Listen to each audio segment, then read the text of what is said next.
Queridos amigos y invitados a esta reunión de la sección 23 de la Real Academia de Jurisprudencia y Legislación de España. Hoy esta sección, la sección 23, está dedicada al derecho de las tecnologías de la información y la comunicación. Pero hoy vamos a tener, mañana y pasado, perdón, vamos a tener unas reuniones multidisciplinares con técnicos de reproducción de arte. Mañana personas que se ocupan de propiedad intelectual en relación con esta problemática también. Y el jueves la última sesión se titula Arte, Inteligencia Artificial y Derecho. Es decir, el derecho va a estar presente como un común denominador en todos estos aspectos de la nueva tecnología relacionada, en este caso, con la presentación de obras de arte, con la presentación, perdón, de obras de arte. Yo creo que para iniciar este seminario, este encuentro, pues ya luego presentaré a los panelistas de hoy, pero falta solo que en este momento le dé la palabra al presidente de la Real Academia de Jurisprudencia y Legislación para que pueda dirigirnos unas palabras en las cuales él pueda justificar la razón por la cual la Academia se dedica un tiempo bastante importante a estos aspectos técnico-jurídicos. Por tanto, querido presidente, don Manuel Pizarro, tienes la palabra para presentar estas jornadas. Y muchas gracias por tu asistencia. Muchas gracias por la invitación, que es lo primero que quería decir, querida presidenta. Agradezco muchísimo tu invitación para estar hoy en esta sección 23 de nuestra Real Academia de Jurisprudencia y Legislación de España para tratar un asunto tan importante como es el arte, el derecho y las nuevas tecnologías. Así que felicito primero por la propia creación, que es muy joven, de nuestra Real Academia, para atender lo que son pues, los nuevos pálpitos o las nuevas situaciones que nos van planteando retos como Dios manda, ¿no?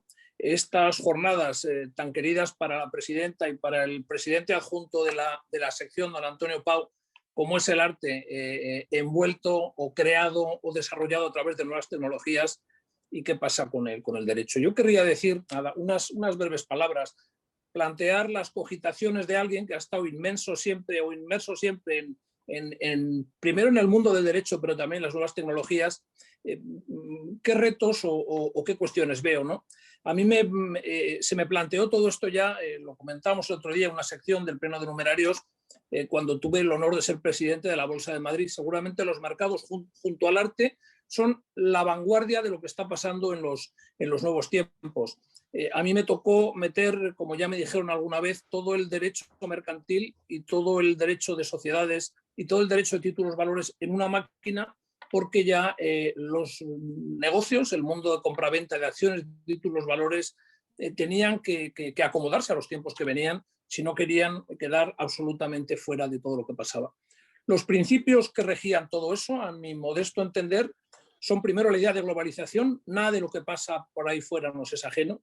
Estamos teniendo contacto con gente que ni siquiera vemos, y eso produce una interacción y una necesidad de regulación de todo eso de una forma pues, nunca vista hasta ahora, salvo en las primeras globalizaciones, donde cuando una persona llega pues, a otro mundo distinto tiene que crear. En el caso de España, pues yo digo siempre que tenemos el privilegio de haber reflexionado en la Escuela de Salamanca sobre el derecho de gentes y cómo se relacionan unas gentes que van a otros países, a otros mundos, para mantener pues, el juego de derechos de todo tipo entre todos ellos.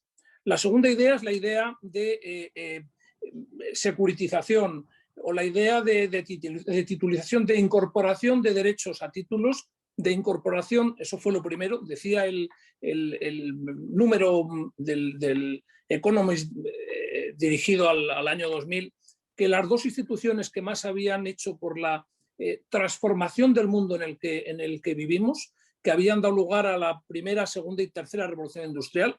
La primera, pues la de la máquina de motor, la segunda, pues todo lo que serían la electricidad, en fin, todo este tipo de nuevas tecnologías, y la tercera en la que estamos inmersos, la sociedad de la información, que es la que da tiempo y la que da nombre, perdón, a la sección 23, Información y Comunicación, que son dos instituciones del mundo del derecho. La sociedad anónima, como incorporación de grandes masas de capital a todo lo que pasaba, representadas por títulos valores, y la segunda institución precisamente los títulos valores, incorporación del derecho al título. Hoy eso está superado, yo lo viví en la propia Bolsa de Madrid. Los derechos incorporados a títulos, los propios títulos dificultaban el traspaso. Lo que había surgido para facilitar absolutamente la vida mercantil, pues era ya un problema, porque había que entregar físicamente los títulos, había que pagar físicamente el dinero, y hoy desaparece en la sociedad en red. Hoy todo eso se hace a través de un clic, donde está protegido absolutamente todos los derechos de los que participan en los mercados. La tercera idea es la idea de competencia. Estamos interactuando en un mundo global donde hay millones de partícipes que tienen derecho a que sus derechos sean protegidos.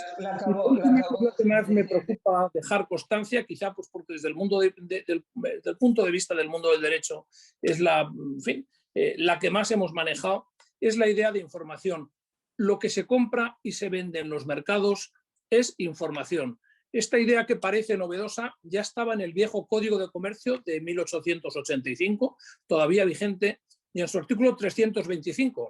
Ese artículo 325 todavía vigente decía que la compraventa mercantil es la compraventa de una cosa mueble para revenderla, bien en la misma forma que se compró o en otra diferente, con ánimo de lucrarse en la reventa. Es decir, que el comprador mercantil es un comprador revendedor que intenta lucrarse con la reventa en el momento en que se produce. Y por tanto, lo que hace es actualizar un flujo de información. Tiene que saber, que lo sabe, cuál es el precio actual del valor y cuál será el precio futuro para poder lucrarse en la reventa. Y por tanto, tiene que traer a valor actual un valor futuro, y está comprando y vendiendo absolutamente información. Esto que parecía, pues, en fin, algo del siglo XIX, está todavía en los mercados. Lo que se compra y se vende es información. Hoy vais a ver en estas jornadas también planteadas la idea del arte. El arte, de alguna manera, es la expresión de la cultura. Y la cultura, decía Carlos Fuentes en una definición que a mí me gustó toda la vida, es la respuesta que el hombre da a las preguntas que la vida le va ofreciendo.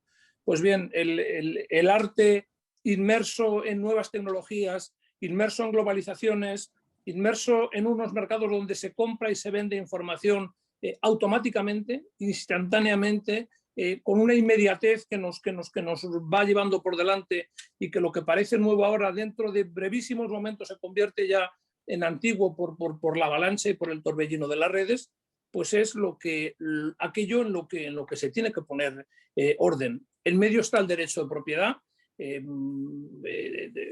Nos recibimos ya, pues, sobre todo desde el derecho romano. Frente a la posesión, pues aparece la propiedad con los caracteres que todos conocemos, y la propiedad del arte, la propiedad del intelectual, la propiedad del artista, pues tiene que estar regulada, saber a quién pertenece, cómo se actualiza y cómo se actúa. Y todo eso, pues, a través de nuevas tecnologías. Internet supuso una revolución, y ya pues estamos absolutamente en el juego de nuevas tecnologías, que es precisamente lo que nos permite hoy verlo. El derecho supone regulación de comportamientos, el derecho supone protección de derechos, supone la protección de la obra creada, la protección de los derechos del tercero, en fin, todo lo que tendríamos en lo que sería un derecho registral estricto, pues aparece en el reconocimiento, en la protección y en los derechos derivados del arte, a través de nuevas tecnologías y de todo lo que estamos viendo en el mundo que nos circunda. Así que felicito de nuevo a la sección por esta, en fin, aproximación novedosa y rigurosa al mundo que nos toca vivir. Le agradezco a su presidenta, Encarna Roca, pues la invitación que me hace para aparecer hoy en pantalla ante todos vosotros, para poner, digamos, que en todo el suerte, y deseo, pues, que estos días sean, en fin, de muchísima utilidad, porque todo ese mundo que está ahí, pues casi en magma, necesita ser ordenado por el derecho, protegido por el derecho y actuado por el derecho. Así que muchísimas gracias, querida presidenta. Os deseo todo lo mejor. Me quedaré un poquito con vosotros y así puedo disfrutar un rato de ese buen trabajo de la sección 23. Muchísimas gracias a todos y muy buen trabajo. Muchísimas gracias, señor presidente. Muchísimas gracias. A continuación, tiene la palabra doña María Dolores Jiménez Blanco, que voy a leer su currículum, pero con mucha brevedad. María Dolores es profesora titular de Historia del Arte en la Universidad Complutense, donde se doctoró en 1987 con una tesis titulada Aportaciones a la historia de los fondos del Museo Español de Arte Contemporáneo, y que ha sido publicada con el título de Arte y Estado en la España del siglo XX. Entre 2002 y 2006 ejerció la docencia en la Universidad Pompeu Fabra de Barcelona. En 2017 fue catedrática titular de la King Juan Carlos de la Universidad de New York y desde 2018 a 2020 es directora del Departamento de Historia, fue directora, del Departamento de Historia del Arte en la Universidad Complutense de Madrid. En 2011 formó parte del equipo de redactores de la Estrategia para las Artes Visuales y es vocal del Real Patronato del Museo del Prado y de su comisión permanente. En este momento, desde el 2020, es directora general de Bellas Artes en el Ministerio de Cultura y Deporte. María Dolores había sido editora y autora de la primera guía oficial del Museo del Prado y ha colaborado con la Phillips Collection de Washington, D.C., con el Museo Guggenheim de Nueva York y ha comisariado exposiciones para el Museo Nacional de Arte de Reina Sofía, la Fundación Mafre, una muy especial que comisarió en 2016 para el Reina fue la exposición Campo Cerrado, Arte y Poder en la Posguerra Española, 1939-1956.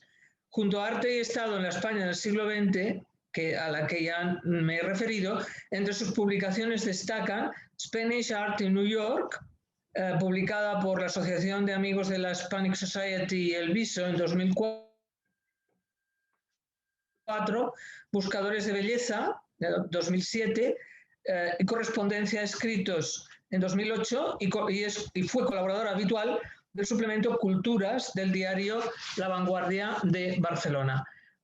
Como es una presentación, pues no hemos previsto un título especial, ni el contenido ya se supone, pero yo creo que lo mejor que puedo hacer es callarme y darle la palabra a mi querida amiga Lola Jiménez Blanco. Bueno, muchísimas gracias. Y gracias por haber aceptado esta invitación.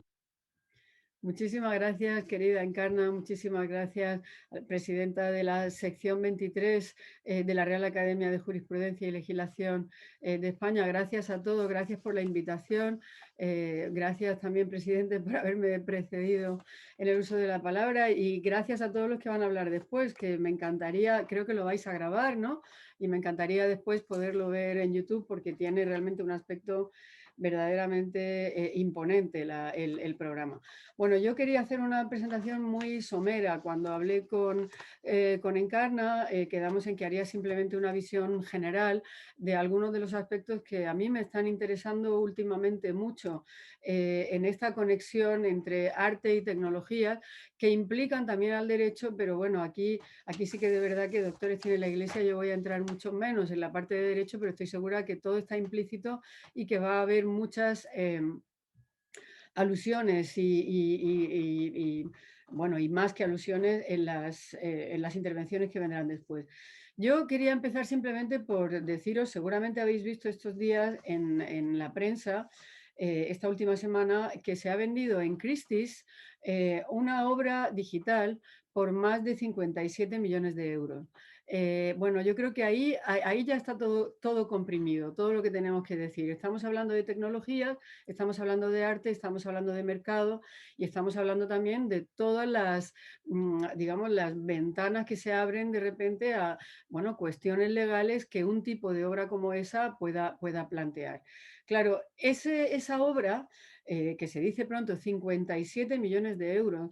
Es un collage de 5.000 imágenes que parece ser la tercera obra más cara que se ha vendido nunca en Christie's. Estamos hablando de un mercado en el que esto compite con Leonardo da Vinci, con Van Gogh, con Picasso, con, digamos, tantos nombres conocidos. ¿Eso qué quiere decir? Bueno, pues quiere decir que la tecnología efectivamente está tomando posesión del mundo del arte, está colocándose en el centro del mundo del arte. Y estamos hablando de tecnología, digamos, en lo que se relaciona con la creación artística. Estamos hablando de una pieza, que es una pieza tecnológica y que además es algo que no es tangible, es algo difícilmente comprable o vendible en el sentido tradicional, digamos, de obras de arte que eran objetos. Aquí no hablamos de un objeto, hablamos de algo diferente. Entonces estamos hablando de la obra de arte que se transforma.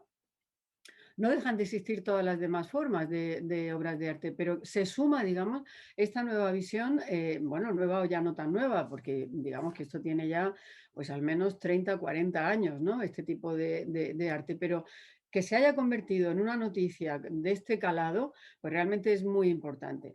Pero fíjense, no solamente hablamos de la creación, no solamente hablamos de la pieza, hablamos también del canal a través del cual la pieza se ha vendido, porque las subastas ahora, Christie's, Sotheby's, todas, cualquiera, tienen que hacerse online también. Por la pandemia que estamos viviendo, realmente las tecnologías se han convertido en una imposición en nuestras vidas y están transformando muchas de las maneras en las que actuábamos hasta ahora. Es verdad que en las subastas, siempre en el mercado del arte, la discreción había sido algo muy importante y, bueno, pues ya de entrada en las subastas había una manera muy clara de pujar, que era la puja telefónica. Ahí ya había, digamos, se invisibilizaba completamente al comprador, pero todavía había al menos, bueno, pues digamos un objeto que era el teléfono por el cual se llamaba. Ahora todo el asunto, y había una parte de la subasta que podía hacerse presencialmente. Ahora todo el asunto es online. Tenemos, digamos, tecnología, tenemos arte, tenemos mercado. Cuando hablamos de mercado, hablamos también de ferias. Las ferias, todas las ferias, consistían tradicionalmente, hasta hace nada, en juntar en un lugar, reunir en un lugar geográfico preciso, en una nave como en el IFEMA o en cualquier otro lugar, a toda una serie de gente que venía de todo el mundo y traía su mercancía y se ponía ahí en contacto. Bueno, pues este año también eso ha cambiado. Muchas ferias han dejado de celebrarse. Arco, por ejemplo, en Madrid, este año no se ha podido celebrar en febrero. Esperemos que pueda celebrarse a lo largo del año. Parece ser que pueda ser en julio, quizá, si todo va bien, pero muchas otras no se han resituado en el tiempo, sino que se han directamente convertido en ferias virtuales. Se han situado en la pantalla. De hecho, pues aquí volvemos a tener también problemas digamos, de confidencialidad, de canal, digamos, de garantizar esa relación entre todos los posibles compradores y el vendedor. Digamos, todo lo que tiene que ver con mercado y con arte está absolutamente ahora permeado de nuevas tecnologías. Pero ¿y si no hablamos de mercado? ¿Y si hablamos de algo que tiene que ver con conservación, que tiene que ver con patrimonio, que tiene que ver con museos? ¿Qué ha ocurrido en el mundo de los museos? ¿Qué ha ocurrido en esos lugares donde se conserva tradicionalmente el legado artístico y donde, bueno, todo se ha basado siempre en esa idea de poder contemplar físicamente las piezas y poder garantizar las mejores condiciones de conservación física de esas piezas?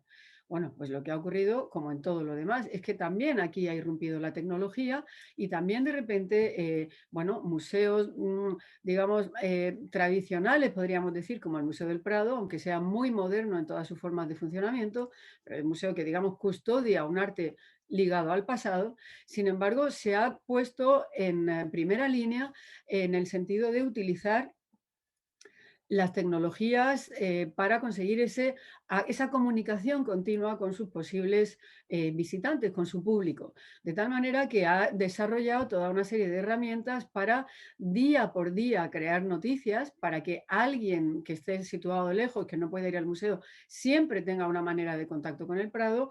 Se están haciendo actividades, no solamente noticias, sino actividades continuas, completas online, cursos como este, cursos de muchos otros tipos que ya son completamente online.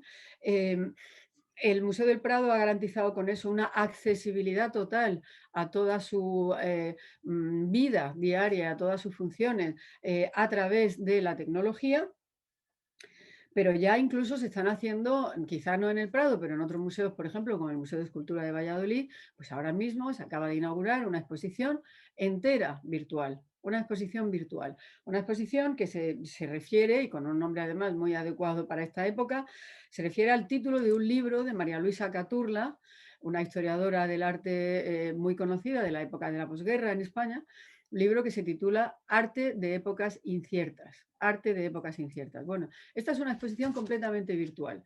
¿Eso qué significa? ¿Significa que no vamos a tener todas las exposiciones anteriores o significa que estamos pasando a otra fase? No, espero que no. Significa que estamos sumando más cosas. Significa que las exposiciones anteriores van a seguir haciéndose en la medida de lo posible. Todavía ahora garantizando un aforo máximo razonable con todos los límites de la pandemia, etcétera, etcétera, pero que tenemos que pensar en la tecnología como una herramienta de ayuda, como una herramienta de ayuda que permita a los museos seguir trabajando, seguir produciendo conocimiento, seguir siendo lugares de intercambio de emociones, de impresiones, de información. Pero eso es, digamos, sobre todo de cara hacia afuera. El museo, digamos, como ese motor de comunicación de cultura hacia la sociedad. ¿Qué ocurre en los museos hacia adentro también con la tecnología? ¿Cómo se aplica toda esa tecnología al mundo de la, como decía, de la conservación y de la catalogación y del mejor conocimiento de las piezas? Bueno, pues ahí tiene un papel central y ahí ya sí que lo tenemos reconocido desde hace mucho tiempo. Todos los museos, bueno, o muchos museos desde hace ya décadas, pues tienen su catalogación online, es decir, no solamente tienen ellos el acceso a todas las piezas garantizado, incluso con geolocalizadores para saber dónde está dentro del edificio, dónde está en los almacenes, cómo se manejan también los fondos en los almacenes a través de la tecnología. Eso es algo que ha cambiado radicalmente el conocimiento que se tiene de las obras que hay en los almacenes, pero también cómo se pone a disposición también de los investigadores, por ejemplo, todo el conocimiento que se tiene de las obras a través de esas catalogaciones que están en las páginas web de casi todos los museos. Ahora, esto va a parecer aquello de Asterix. ¿Todos los museos? No, faltan algunos. Bueno, pues aquí igual. ¿Todos los museos tienen todo esto? No. Eso es lo que nos gustaría, pero no es así. Por eso ahora en los famosos fondos de recuperación, transformación y resiliencia que tenemos que gestionar y que vamos a ver si no morimos en el intento de gestionar eso, una de las tareas para nosotros más importantes desde la Dirección General de Bellas Artes es hacer que esas tecnologías estén al alcance de todos los museos estatales, de los museos que están, de los museos que son transferidos a las comunidades autónomas, de los museos centrales, todos, que haya ese, como digo, ese acceso a la tecnología para garantizar el acceso universal a la cultura. Creo que ahí hay un maridaje clarísimo. Antes los museos eran un lugar elitista. Ahora la idea es que los museos sigan preservando ese momento, digamos, de intimidad con la obra de arte, del espectador ante la obra de arte. Nunca lo podemos perder eso, si no, no tendría ningún sentido todo lo que hacemos. Pero eso no significa que en paralelo no tengamos que hacer una obra de difusión y de poner al alcance de todo el mundo todos esos bienes que atesoran los museos. Y ahí está la tecnología. Entonces, tenemos que conseguir que todos los museos puedan tener las herramientas necesarias para hacer que esa tecnología ponga el arte, la cultura, al servicio de toda la población. Claro, ahí hay también muchísimos temas legales implícitos, por supuesto. En los museos, digamos, históricos como el Museo del Prado, quizá no tanto, pero en museos de obras más recientes, bueno, pues entramos también en temas de derechos de reproducción, de derechos de autor, en fin, muchas otras cuestiones que tenemos que ver. Y por supuesto está también, claro, cuando se compra esa tecnología, ¿qué es lo que se compra? ¿Se compra el instrumento o se compra la utilización una sola vez? Quiero decir, las implicaciones legales son muchísimas, las implicaciones comerciales, por supuesto, también. Con todo esto lo que quiero decir es que el trío arte, tecnología y derecho, obviamente, va a ser algo que va a estar muy, muy, muy presente en la vida cultural de los próximos años.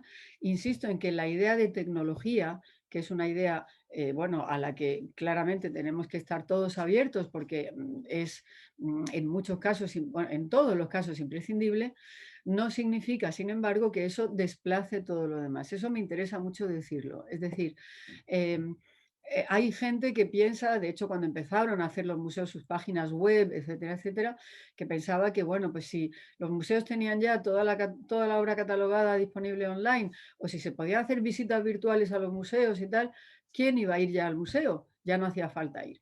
Bueno, yo creo que eso, por supuesto, no es ni mucho menos un miedo fundado. Creo que los museos siguen teniendo la misma intensidad emocional, estética que tenían siempre, y que lo que estamos haciendo al incluir la tecnología en ese mundo es sumar más posibilidades para el museo, nunca restar. Estamos siempre haciendo algo que amplía las puertas del arte a través de la tecnología a un público muchísimo mayor. Insisto, yo no voy a entrar en las implicaciones que tiene todo eso legales, porque bueno, hay muchas intervenciones después, hoy, mañana, que van a hablar de todas estas cosas, pero sí que quisiera decir que, bueno, desde la Dirección General de Bellas Artes, con el panorama que tenemos un poco de todos los museos que tenemos a nuestra disposición, también los archivos, etcétera, creo que la arte y tecnología, digamos, son ya pues como dos realidades completamente indisociables. Tenemos que ir por ese camino porque, bueno, como la pandemia ha hecho más evidente todavía, es la única manera de garantizar la información, de garantizar la accesibilidad, de garantizar el manejo de los fondos de los museos y de hacer que todo este patrimonio enorme que tenemos en los museos realmente sea compatible con la vida del siglo XXI. Una última cosa, las publicaciones también, por ejemplo, la guía a la que ha hecho referencia Encarna, en la que trabajamos hace unos años para el Museo del Prado, por supuesto ya está también convertida en una app. Es decir, hay una guía en papel que se puede comprar en todos los idiomas en la librería del museo, pero también hay una app. Y bueno, es que es el signo de los tiempos. Si quisiéramos ir en contra de eso, realmente estaríamos yendo en contra de todas las generaciones que ya han sido nativas digitales, que van a tener mucha más facilidad de ponerse en contacto con la emoción de la primera información sobre un Tiziano, van a tener mucha más facilidad de hacerlo a través de una pantalla que a través de una hoja de papel. Eso no significa, insisto, que abandonemos la vía antigua, digamos, el papel, igual que no abandonaremos nunca la emoción de ponernos delante del Tiziano y no con una pantalla interpuesta. Pero tenemos que estar abiertos a que todo eso conviva. Creo que ahora lo que procede es ver cómo convive todo eso en armonía y cómo la tecnología se pone al servicio de la cultura. Creo que eso ya está ocurriendo y creo que además vuelvo a esa anécdota que no es tal, yo creo, de esa pieza que se ha vendido por más de 57 millones de euros en Christie's. Creo que realmente la tecnología se ha situado en el centro. Se ha situado en el centro y no podemos ignorarla. Por eso estas jornadas me parecen absolutamente pertinentes. Y quiero felicitar de nuevo a Encarna Roca por haberlas concebido, por la iniciativa, y quiero dar otra vez las gracias, para terminar, por haberme dado la oportunidad de contar todo esto. Así que muchas gracias y que sean unas jornadas muy, muy interesantes y muy productivas. Muchas gracias, Lola. Y yo creo que es muy interesante el planteamiento que haces en principio sería el mismo que ha guiado a la sección a la hora de organizar estas jornadas. La tecnología no sustituye al arte, pero a lo mejor acabará sustituyéndolo. Tendremos otro arte y tenemos que convivir igual como en música, convivimos con los conciertos, con los CDs. O sea, no es... Pero bueno, ya veremos a ver qué va a suceder. Muchas gracias, Lola, y perdona que hayamos robado un poco de tu tiempo precioso en la dirección general, por eso te lo agradecemos doblemente. A continuación va a tener la palabra don Carlos Bayot Lucini,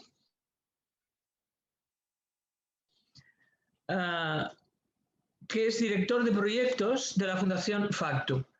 Su trabajo se centra en el desarrollo y aplicación de la tecnología digital para la documentación, estudio y difusión del patrimonio artístico y cultural. Con el escáner 3D Lucida, ¿Lucida o Lúcida o cómo lo llamáis? Lucida. Depende, lúcida. Lúcida, vale. Concebido especialmente para digitalizar la superficie de cuadros y otros objetos de bajo relieve, Bayot ha documentado más de 200 obras de arte en los más importantes museos y sitios arqueológicos del mundo. Ha sido profesor del Máster en Historic Preservation de la Universidad de Columbia, New York, y ha impartido múltiples conferencias a nivel nacional e internacional. Bayot es arquitecto por la Universidad Politécnica de Madrid y actualmente desarrolla su tesis doctoral bajo la doble dirección del Departamento de Historia y Teoría del Arte de la Universidad Autónoma de Madrid y el Departamento de Historia de la Ciencia del CSIC. Gracias también por haber aceptado esta invitación.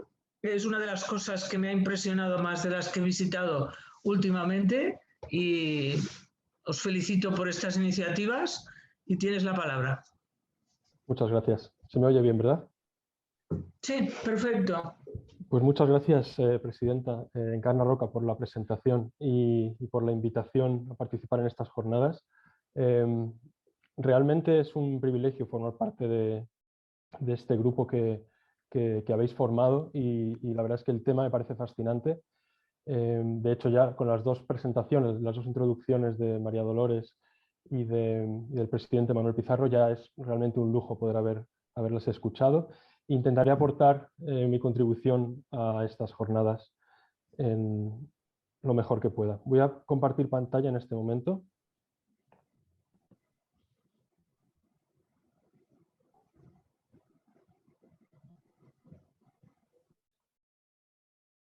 Vale.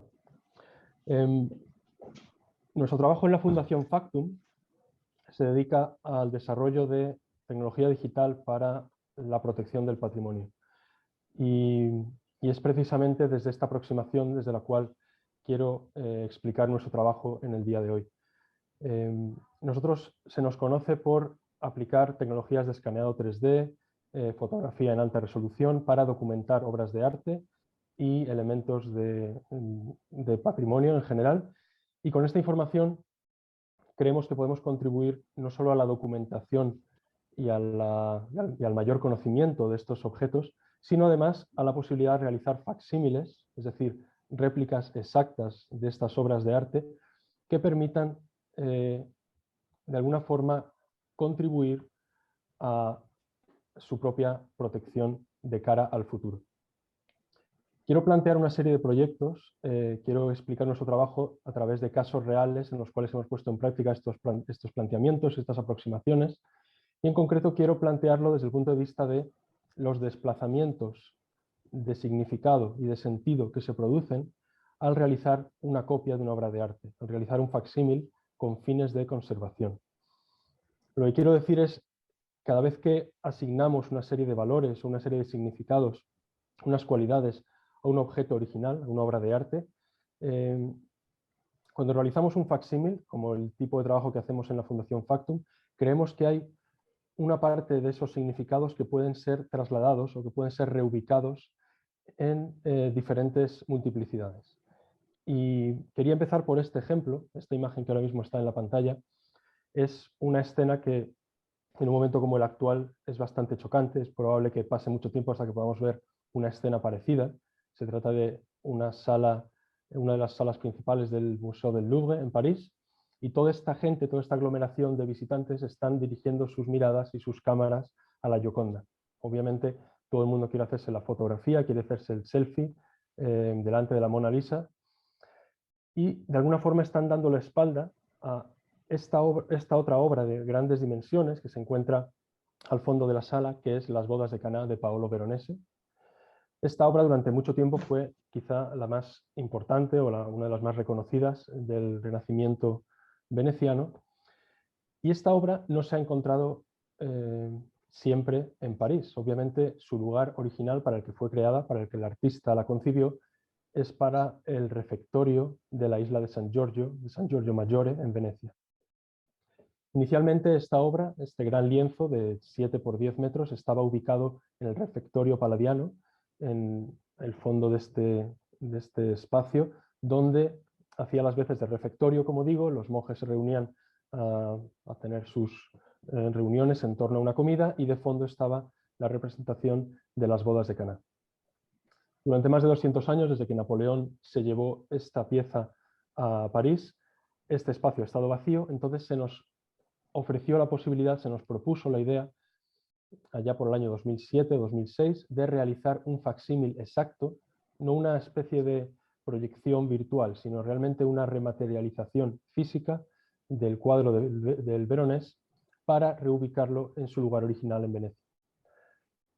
El proyecto ya partía de una serie de dificultades, puesto que no se trata de hacer una copia a mano, se trata de utilizar la tecnología disponible para documentar el color de la obra en la mayor resolución, con la mayor calidad, con la mayor fidelidad, siempre sin contacto, es decir, siempre sin modificar en modo alguno o sin afectar el estado y la protección del objeto original, pero al mismo tiempo pudiendo documentar en alta resolución, como digo, todo el carácter de la superficie. En este caso lo que tuvimos que hacer es adaptar la tecnología disponible, básicamente un escáner de sobremesa, un escáner normal, tamaño DIN A4, disponiéndolo en vertical, montado en un mástil telescópico, de forma que pudiéramos escanear toda la superficie a unos pocos centímetros del lienzo, obteniendo un conjunto, como un mosaico, de imágenes en muy alta resolución y con una calidad de color máxima, ¿no?, para lo que disponíamos en aquel momento, ¿no? Todo esto combinado con otro tipo de sistemas fotográficos. Esto teníamos que hacerlo por la noche, porque obviamente el museo, la sala del museo, tenía que abrirse de nuevo al público al día siguiente. Entonces, durante unas semanas había que montar todo este sistema de la manera más precisa posible y recogerlo a la mañana siguiente. El resultado es toda una serie de documentación digital que, una vez que nosotros la procesamos en nuestros talleres en Madrid, tenemos que ser capaces de imprimir estas imágenes, en este caso en un soporte como un lienzo, parecido al del cuadro original, de forma que lo que se crea es una combinación entre tecnología digital y técnicas artesanales tradicionales. Obviamente el único momento en el cual hay un repaso a mano, es decir, hay un retoque manual, es, por ejemplo, a la hora de unir las diferentes juntas entre las secciones de impresión, ¿no? El resultado, que desde hace más de 10 años se puede ver en la isla de San Giorgio, es que el facsímil vuelve a ocupar el lugar que el artista tenía destinado para la obra desde el primer momento. La gente que acude a ver este espacio, obviamente sabe y conoce que está frente a un facsímil, sabe que el original está en París, pero de alguna forma está pudiendo contemplar el espacio completo. Tanto la obra de arte de la pintura y la obra de arte de la arquitectura vuelven a ser un todo completo, y la pintura puede observarse desde el punto de vista que el artista pensó para ella, con la luz natural que entra por la ventana a la altura adecuada, sin el marco añadido que hay en el museo en París. Y todo este conjunto de características hacen que se produzca, al menos desde nuestro punto de vista, un efecto muy, muy interesante, que es, aunque nadie tiene duda que el objeto original está en París, quizá la experiencia de contemplar el facsímil en Venecia es algo más auténtico. Entonces creemos que se puede disociar, o se ha conseguido una multiplicación, una relocalización de la autenticidad de esta obra. Originalidad y autenticidad en nuestro trabajo son conceptos que tenemos constantemente en cuestión, ¿no? Esa es una de las razones por las cuales hacer un facsímil, pero hay otras muchas posibles motivaciones para ello, ¿no? El caso quizá radicalmente opuesto podría ser el caso de la Sala Bolonia. Esta es una sala privada del Palacio Apostólico del Vaticano. Es una sala a la cual el público no tiene acceso porque pertenece a las zonas privadas del palacio, pero se trata de una sala muy interesante y que contiene representaciones de la ciudad de Bolonia en los diferentes frescos de los muros, y también hay una representación muy interesante en el techo de la bóveda celeste desde el punto de vista de Dios, etc. Hay todo un programa conceptual muy interesante, y el muro del fondo, que contiene una de las representaciones urbanas más importantes del Renacimiento, realizado por Lorenzo Sabatini a finales del XVI, presenta, como digo, un plano de la ciudad de Bolonia. Esto fue realizado por el Papa Gregorio XIII, que era un papa boloñés. Entonces, lo que se nos planteó fue quizá el proceso inverso. Podíamos hacer una reproducción, un facsímil únicamente de este fresco para sacarlo de su contexto original y poder así permitir que la gente lo pudiera contemplar y apreciar por primera vez. En este caso, ya teníamos disponible tecnología mucho más avanzada. Pudimos disponer de fotografía panorámica disparando desde un mismo punto en el centro de la sala, y al mismo tiempo empezamos a experimentar con escaneado 3D, con documentación no solo del color, sino también del relieve de la superficie de las paredes. Toda esta información, es decir, la capa de color reunida con la información del relieve, lo que nos dan las grietas, las diferentes profundidades, la topografía, ¿no?, en definitiva, de la pared, es lo que nos permitió hacer un facsímil que, como se ve en esta imagen, es algo completamente fuera de contexto. Hemos convertido el fresco de la representación urbana de Bolonia en un elemento exento, casi en un cuadro de grandes dimensiones, que se situó a la entrada del nuevo museo de la ciudad en Bolonia. De forma que por primera vez los boloñeses y el mundo en general, ¿no?, pudieron disfrutar y apreciar esta representación de su ciudad. Entonces, como digo, de entre las motivaciones para realizar facsímiles, entre las cuales está esta idea de repatriación, ¿no?, o esta suerte de reubicación de obras de arte fuera de su contexto original, quizá la razón más poderosa, ¿no?, o más evidente por la cual realizar un facsímil es cuando puede realmente contribuir a una protección efectiva y real del objeto o del monumento original.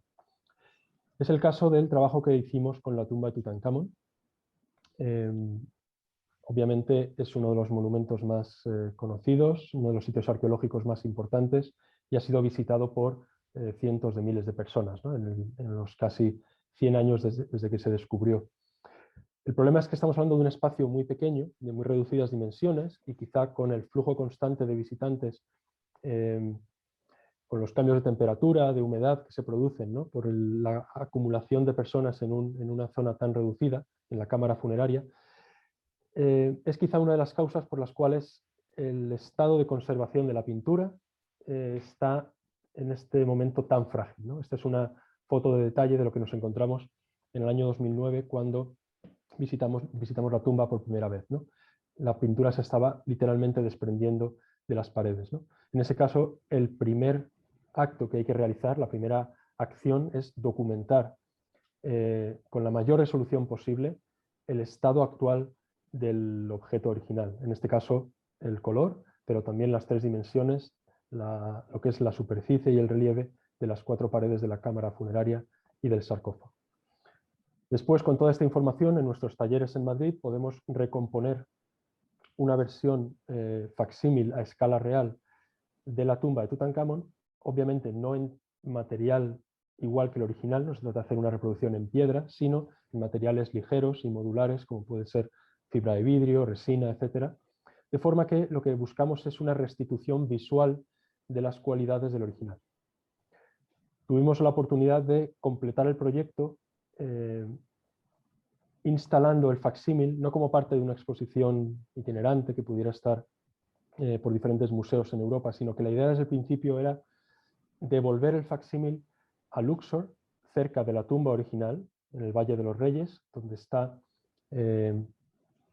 como digo, la tumba original, de forma que el visitante pueda contemplar en un espacio a una distancia de apenas 1 kilómetro la tumba original y el facsímil realizado por Factum, y comparar así la experiencia de visitar cada una de ellas. Entonces creemos que con esta iniciativa conseguimos proponer una idea de turismo sostenible, según la cual el acto de visitar un monumento puede estar efectivamente separado o diferenciado del acto de preservar el monumento. Gracias al facsímil se puede, en este momento, como digo, tener la opción de visitar el original o visitar la réplica, pero es posible que dentro de un tiempo, dentro de unos años, quizá las autoridades egipcias decidan, igual que ha pasado con otros sitios arqueológicos, pues decidan cerrar al público el acceso al monumento original. En ese caso, el facsímil sería la única forma existente de visitar este monumento tan importante y al mismo tiempo seguir atrayendo turismo y seguir atrayendo actividad económica a esta zona de Egipto, a esta zona del Valle de los Reyes, en Luxor, tan necesitada de este tipo de actividad, ¿no? Entonces creemos que con actividades como esta se puede, como digo, proteger el monumento y al mismo tiempo seguir fomentando las visitas al monumento. Cuando realizamos el trabajo de Tutankamón nos dimos cuenta de que la tecnología disponible para escanear las 3 dimensiones de una superficie plana, como puede ser una pared o como puede ser un lienzo, lo que había en el mercado realmente no nos satisfacía y no conseguimos obtener la calidad necesaria para documentar con todo el detalle posible lo que serían las sutiles diferencias de relieve de la textura, ¿no? En ese caso nos embarcamos en crear nuestro propio escáner, el escáner Lúcida, que es una creación de Factum Fundación en colaboración con Manuel Franquelo, que es artista e ingeniero. Entonces, esta aproximación doble entre ingeniería y ciencia es lo que nos ha permitido crear un escáner específicamente diseñado y desarrollado para la conservación artística. Este escáner ha sido utilizado en múltiples localizaciones, en colaboración con museos de todo el mundo, y una de las primeras colaboraciones fue precisamente con el Museo del Prado, digitalizando en 3 dimensiones esta tabla de Rubens, que forma parte del ciclo del triunfo de la Eucaristía. Entonces, esta imagen, que nos habla del color de la obra, es compatible con la información del relieve que nos ofrece y que nos permite obtener el escáner 3D Lúcida. Se trata de que el escáner debe ignorar el color, de alguna forma como si quisiéramos levantar virtualmente la capa de color y centrarnos únicamente en aquellos caracteres que hacen de la pintura un objeto tridimensional. Es como si descubriéramos por primera vez una forma de mirar la pintura como un paisaje, ¿no? Casi como una foto aérea de una topografía, ¿no?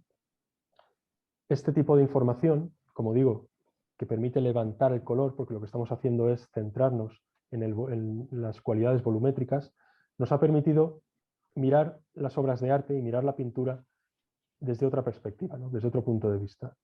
Toda esta información que hemos ido documentando de las diferentes obras de arte, de autores y escuelas, de todos los ejemplos que nos puedan venir a la cabeza, todo este conjunto de información para la Fundación Factum es muy importante que siempre pertenezca al propietario de la obra original. Es decir, nosotros creemos que la documentación digital obtenida debe pertenecer pues, al museo que sea el propietario de la obra, al dueño de la colección en concreto, ¿no? De forma que sea el dueño el que tenga la posibilidad de decidir sobre el uso que se le da a esta documentación digital, sobre las posibles aplicaciones comerciales o no comerciales que se puedan derivar de esta información. Una de las últimas colaboraciones que hemos hecho con el Prado ha sido el escaneado en 3D de la obra de la Anunciación de Fra Angelico después de la restauración. Entonces, en este caso lo que pudimos es realizar esta documentación 3D que permitía visualizar toda esta riqueza de texturas que contiene una obra como esta, casi de orfebrería, en la cual, como digo, cuando levantamos el color virtualmente hablando, podemos apreciar todas estas cualidades de textura. Esto sería una imagen únicamente del color como imagen bidimensional. Esto sería la combinación entre color y 3D, de forma que se puede entender como realmente el objeto tridimensional que realmente es, ¿no? Son todos estos efectos, todos estos juegos de textura que el artista quiso plasmar en el panel para crear pues, los efectos de refracción de la luz necesarios para crear los movimientos y las vibraciones propias de la obra, ¿no? Tuvimos la oportunidad de exponer nuestro trabajo como una especie de retrospectiva del trabajo de la Fundación Factum de los últimos 10 años en una exposición en Bolonia, que justo se ha clausurado la semana pasada, después de un año en activo. Y lo que hicimos en esta exposición fue, por primera vez, mostrar obras maestras, mostrar cuadros que habíamos digitalizado, pero en los cuales habíamos reproducido sin el color. Se trata, la primera sala de esta exposición mostraba obras de arte en blanco, únicamente pintadas con el juego de luces y sombras producido por un sistema de luz rasante. De forma que la Anunciación de Fra Angelico pudimos presentarla de esta manera. El panel principal y la predela únicamente cualificados, digamos, con los tonos que produce la luz rasante desde los laterales, ¿no?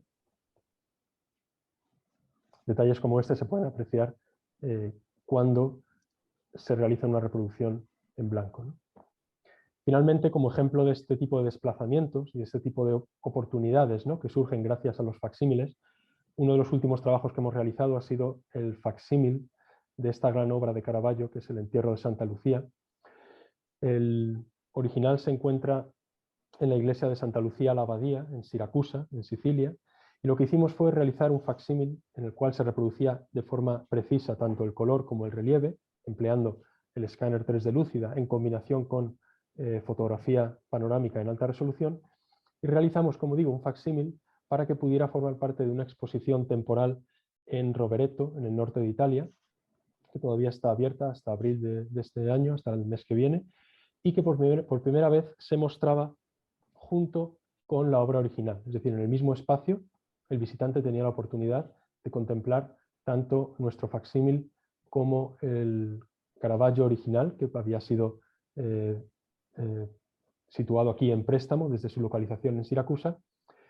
Y al finalizar esta exposición, gracias al facsímil que hemos realizado, se va a poder devolver el original no al lugar del que procedía, que es la iglesia de Santa Lucía la Abadía, sino al cual originalmente Caravaggio la había cedido, que es Santa Lucía al Sepulcro, y nuestro facsímil podrá hacer las veces del original en el lugar donde hasta este año el público ha ido a visitarlo, ¿no? Entonces, es casi un ejemplo extremo, ¿no?, de las posibilidades de multiplicación de un original que permite esta tecnología. Y en realidad, un poco para concluir, no se me ocurre nada mejor que es un poco lo que decía en la presentación anterior María Dolores, ¿no?, que es que todo este tipo de tecnologías no vienen a sustituir en ningún caso la obra original. Lo que buscamos con trabajos como este y con la manera que tenemos de aplicar la tecnología en combinación con técnicas artesanales es sumar y permitir que el propio objeto original se multiplique, y creemos que además se contribuya a enriquecerse y a añadir valor a la pieza original. Muchas gracias. Muchísimas gracias, Carlos. Yo sabía que iba a ser muy interesante tu intervención. Luego veremos en el coloquio qué opinará la gente. Muchas gracias de todos modos. A continuación va a tener la palabra Covadonga Lorenzo Cueva, que es directora del Laboratorio de Fabricación Digital de la Universidad San Pablo CEU, y va a intervenir sobre precisamente la fabricación digital. Es doctora arquitecta, profesora adjunta del Departamento de Arquitectura y Diseño de la Escuela Politécnica Superior de la Universidad CEU San Pablo. Desde el año 2014 es además directora del Laboratorio de Fabricación Digital de la Universidad CEU San Pablo, fábrica del Laboratorio de Madrid CEU. Tienes la palabra, Covadonga. Hola, buenas tardes. Pues nada, antes de comenzar, me gustaría agradecer a los miembros de la Real Academia de Jurisprudencia y Legislación de España la invitación para participar hoy aquí en estas jornadas. Para mí es un lujo estar asistiendo a estas jornadas y bueno, muchísimas gracias, de verdad.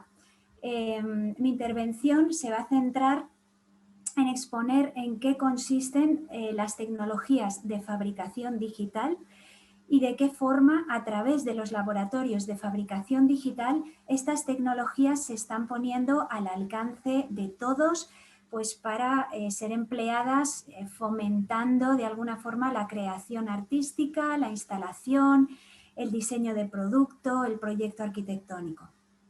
Voy a compartir pantalla, si me lo permitís. Vamos a ver. Bueno, yo creo que ya está ahí en pantalla y empezamos. Vamos allá.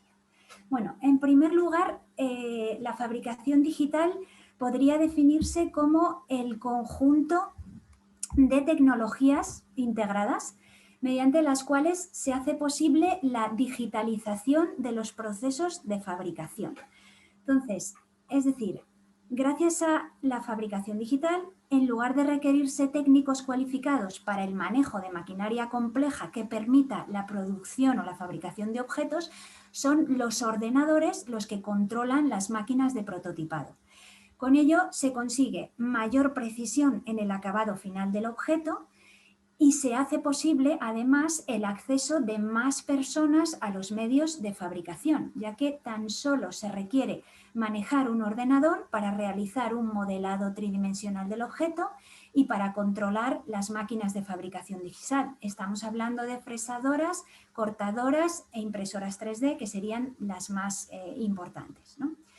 Esta tendencia hacia la democratización de la producción y también hacia la automatización total de la manufactura implica que cualquier persona puede tener acceso a la fabricación de objetos de cierta complejidad técnica. Además, estas tecnologías reducen los costes, reducen los tiempos entre el diseño y la producción y permiten acelerar los mecanismos de fabricación de pequeñas cantidades de productos, ¿no? Entonces, por todo esto, la fabricación digital se ha convertido pues, en una tecnología disruptiva que está de alguna forma a su escala, a su nivel, pues, colaborando en esta nueva revolución tecnológica que estamos viviendo pues, en los últimos años, ¿no? Todas estas tecnologías que se emplean hoy en día no son precisamente actuales.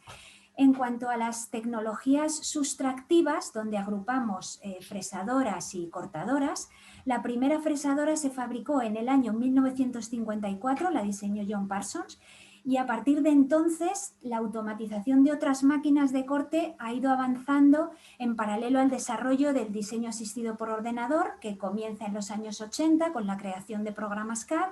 Continúa después en los 90 con el desarrollo de programas de modelado 3D y renderizado y avanza ya en el 2000 hacia temas de diseño paramétrico y sistemas de información, sistemas BIM, Building Information Modeling, que se llaman.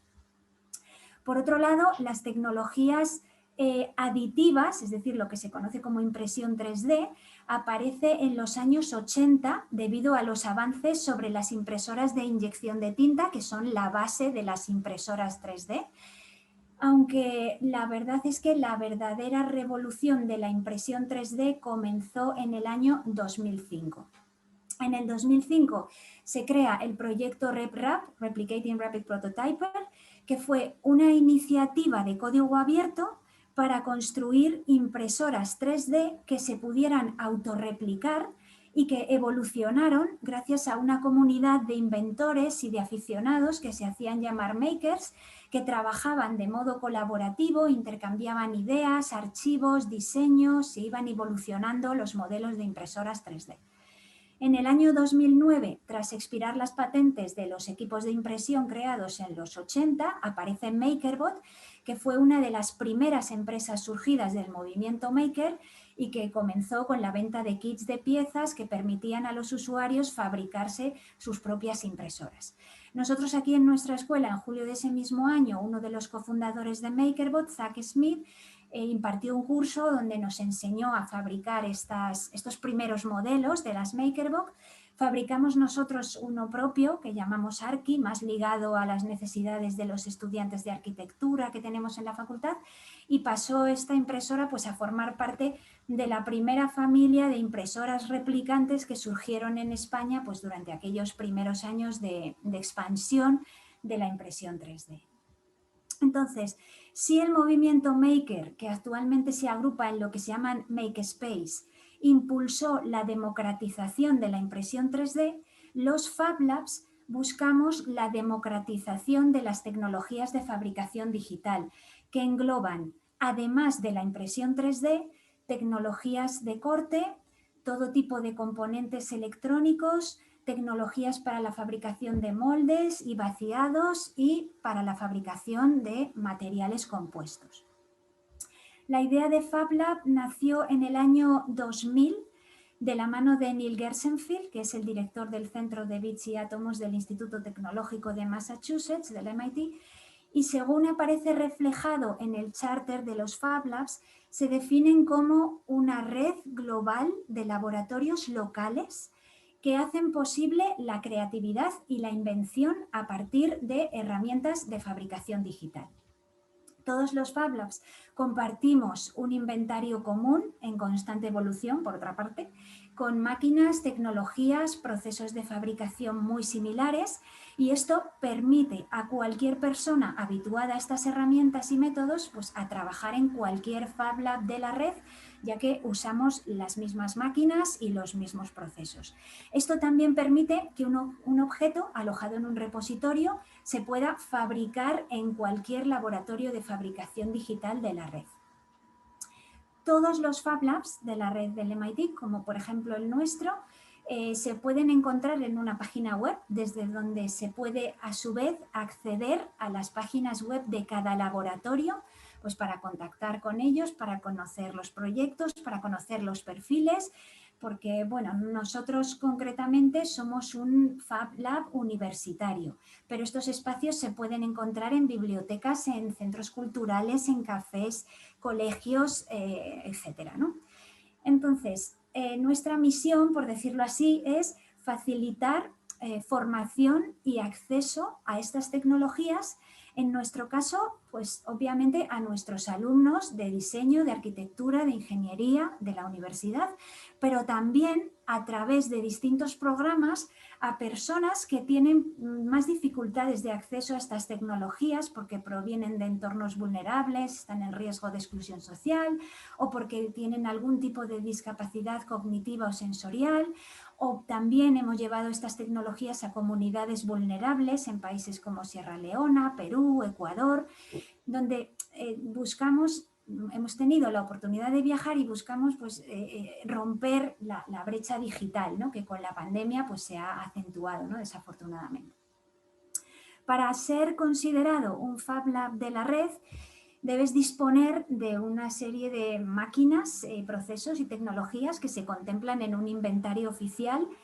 Yo os voy a explicar cuáles son, poniendo como ejemplo lo que estáis viendo en la pantalla, que es nuestro laboratorio. El inventario oficial incluye al menos estas impresoras 3D, que estas, por ejemplo, que veis aquí en la pantalla son de pequeño formato, de tipo FDM, impresión por deposición fundida, que se llama, y emplean un material plástico, ácido poliláctico, para la fabricación de piezas. Aunque bueno, nosotros también tenemos impresoras de tipo SLA, son por estereolitografía, ¿no? Que usan fotopolimerización para crear modelos 3D a partir de resinas que son sensibles a los rayos UV. Nosotros en nuestro caso, como trabajamos en la Facultad de Arquitectura, necesitamos también una impresora de gran formato, como esta que veis ahí en la pantalla. Además, esta nos permite emplear otros materiales distintos al plástico, por ejemplo, barro, ¿no? Con el cual pues, fabricamos ladrillos, celosías cerámicas, para lo cual pues, contamos también con un horno y demás. Además de estas tecnologías de impresión 3D, es necesario disponer de herramientas para fabricación de materiales compuestos, composites, moldes, eso que veis ahí en esa mesa, ¿no? Por otra parte, otra tecnología imprescindible en un Fab Lab es una fresadora de gran formato. Esta que veis aquí es de tamaño pequeñito, tenemos otra mayor y además también al menos una mini fresadora que te permita fresar placas electrónicas y bueno, pues todos los componentes electrónicos necesarios para la fabricación de circuitos. Ahí estáis viendo algunos puestos de electrónica con los soldadores y demás. Y por último, debes estar equipado también con cortadoras láser que permiten grabar y cortar materiales como cartón, metacrilato, tela, papel, madera, etcétera, etcétera. Ahí tenéis las cortadoras. Se cortan con láser y posteriormente las piezas se van ensamblando para conformar esos objetos tridimensionales, ¿no? Bueno, pues en definitiva, esto es en líneas generales lo que viene a denominarse Fab Lab, ¿no? Laboratorio de fabricación. Aunque la verdad es que no me he encontrado yo con dos Fab Labs iguales. He tenido la oportunidad de conocer bastantes, pero cada uno pues, se va conformando pues, en base al perfil de sus usuarios. La siguiente idea que me gustaría exponer es de qué modo hacemos accesibles estas tecnologías. Bueno, pues uno de los modos es a través de programas de formación orientados a distintos perfiles. Yo me voy a centrar exclusivamente en un programa que se llama Fab Academy y que impartimos en colaboración con el MIT para explicar sobre todo cómo son los procesos de trabajo dentro del laboratorio, ¿no? Fab Academy es un programa de 19 semanas de duración, aproximadamente unos 5 meses, e incluye por una parte una serie de lecciones magistrales y sesiones críticas que imparte semanalmente Neil Gershenfeld, el director del programa, por videoconferencia desde Boston. Y por otra parte, una serie de talleres presenciales que tienen lugar en los laboratorios de la red que impartimos el programa, en los cuales los instructores locales enseñamos a los alumnos a emplear todas estas tecnologías y les guiamos en el proceso de diseño y fabricación de sus prototipos, de sus obras, de sus instalaciones que deben presentar semanalmente en las sesiones críticas al director del programa. Cada año se matriculan todo tipo de perfiles, ingenieros, arquitectos, diseñadores, artistas que buscan implementar las nuevas tecnologías en su disciplina, profesores, en fin, cada uno busca la forma de utilizar estas tecnologías como herramientas creativas en su campo, ¿no? Además, tras estas 19 semanas intensas donde bueno, pues se demandan distintos assignments, distintas tareas, al final del curso se celebra un acto de graduación conjunta cada año en un Fab Lab de la red donde nos reunimos pues, los alumnos, los instructores locales y todos los miembros de la red en un congreso de 5 días de duración donde cada laboratorio imparte talleres en aquellas tecnologías en las que podemos destacar. Los alumnos conocen a sus compañeros, al director, a los otros instructores, con todos los que han estado interactuando por videoconferencia y pueden asistir a su vez a un ciclo de conferencias donde se presentan pues, las últimas innovaciones en el campo de la tecnología, ¿no?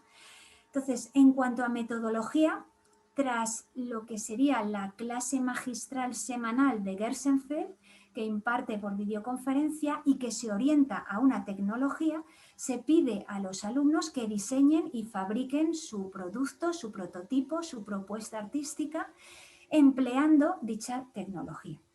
Además, en paralelo a los diseños que deben realizar semanalmente, pues los alumnos trabajan también en un proyecto final que integra la mayor parte de las tecnologías y de los conocimientos que han ido aprendiendo durante el curso y al final, pues todos los estudiantes que completen todas las tareas y el proyecto integrador, pues pasan a la ronda de evaluación final. Entonces, lo importante es los diseños, los procesos y los objetos fabricados por cada alumno se publican en una página web diseñada por ellos mismos. Ahí estáis viendo el ejemplo de una página web de una de nuestras estudiantes, María Santisteban, y vamos a ver el trabajo que desarrolla durante una semana, ¿no? Ahí, en esa página web, no solo se escribe un diario o una serie de instrucciones o tutoriales sobre cómo fabricar cada objeto, cada producto, cada instalación, sino que también se alojan los archivos, se documentan todos los procesos de fabricación, de forma que todos los estudiantes comparten la información y los conocimientos adquiridos en su respectivo laboratorio. La página web es un repositorio del MIT, está en abierto, se puede descargar cualquier proyecto y se puede imprimir o fabricar en cualquier laboratorio, ¿no? O sea que cualquier diseño realizado en el curso, en cualquier Fab Lab del mundo, se puede descargar. Ahí veis que se descargan libremente los archivos y se puede fabricar, ya que todos pues, compartimos inventario y materiales. Por otro lado, de acuerdo con la idea de Gersenfeld, todos los diseños de los alumnos y los procesos deben protegerse. Entonces, nuestros alumnos generalmente usan licencias Creative Commons y pueden también, obviamente, comercializarse de la manera que elija el diseñador, el alumno, pero es cierto que se deben estar disponibles en este repositorio para que otros puedan usarlos y aprender de ellos, ¿no? Obviamente, todos los alumnos son informados de la metodología previamente a su inscripción y de esta normativa que trata de favorecer la construcción del conocimiento de manera colectiva, pues como se produjo esa primera familia de máquinas autorreplicantes, ¿no? Y ya para terminar, simplemente pues para poder entender mejor lo que hacemos, voy a mostrar una selección de algunos de los proyectos que hemos hecho pues, con estas 3 tecnologías principales, ¿no? Las fresadoras, las cortadoras y las impresoras 3D. Con fresadoras pues hemos hecho instalaciones efímeras, ¿no? Como estas que veis aquí a modo de pérgola. Se utilizan láminas de madera muy delgadas que se cortan, se fresan en una CNC. Se colocan en plano y después van adquiriendo su forma mediante la colocación de unas catenarias o unos tirantes que van tensándose, ¿no? Ahí veis en la imagen de la izquierda cómo todas esas piezas son planas, se extraen a través del corte de una plancha de madera y después con las catenarias se va obteniendo la forma final, ¿no?